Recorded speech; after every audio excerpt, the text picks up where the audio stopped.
L'Éternel dit à Josué, ordonne au sacrificateur qui porte l'arche du témoignage de sortir du Jourdain. Et Josué donna cet ordre au sacrificateur, sortez du Jourdain.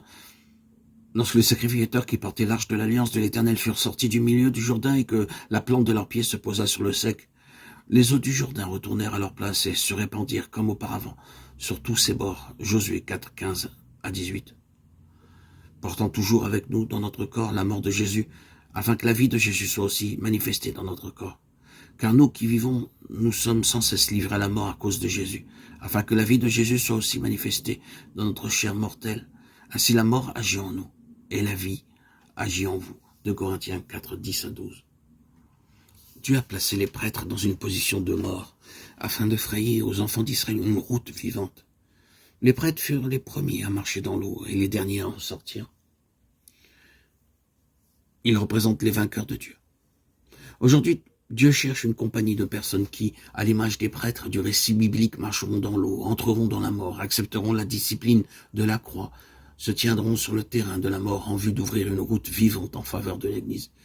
Si Dieu nous place dans la mort, c'est pour donner la vie aux autres. Les vainqueurs de Dieu sont les pionniers de Dieu.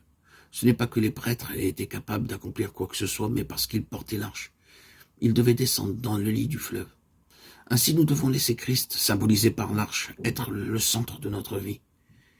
Ayant revêtu Christ, nous entrons dans l'eau. Les pieds des prêtres sont tenus dans le lit du fleuve, l'arche sur les épaules. En demeurant dans la mort, ils ont élevé Christ. Le lit de la rivière est le lieu de la mort. Cet endroit n'est ni bien confortable, ni attirant, ni reposant. Ils n'étaient pas assis ou couchés, mais debout sur leurs pieds. Si je vis selon mon bon vouloir, Christ ne peut pas être apporté aux autres de manière vivante. Si je me tiens debout dans le fleuve, à son point le plus bas, alors les autres pourront traverser victorieusement le Jourdain. La mort œuvre en moi, afin que la vie agisse pour les autres. Par mon obéissance dans la mort, la vie peut opérer en faveur des autres, afin de les conduire à l'obéissance envers Dieu. La mort de Christ met en mouvement sa vie en nous. Sans la mort, il ne peut y avoir de vie. Porter l'arche dans le lit du fleuve devait être très angoissant, cela demandait une grande attention.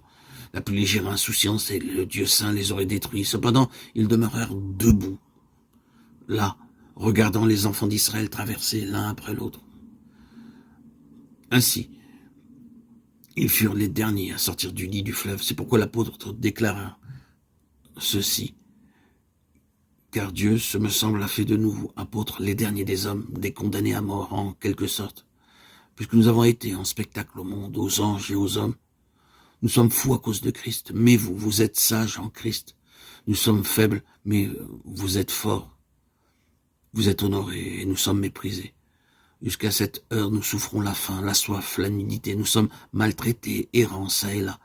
Nous nous fatiguons à travailler de nos propres mains, injuriés, nous bénissons, persécutés, nous supportons, calomniés, nous parlons avec bonté. Nous sommes devenus comme les balayeurs du monde, le rébut de tous, jusqu'à maintenant. 1 Corinthiens 4, 9, 13.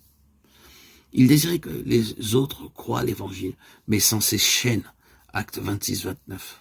Oh, que chacun d'entre nous puisse s'interroger. Est-ce que je travaille pour une renommée, pour un gain, pour la sympathie des autres?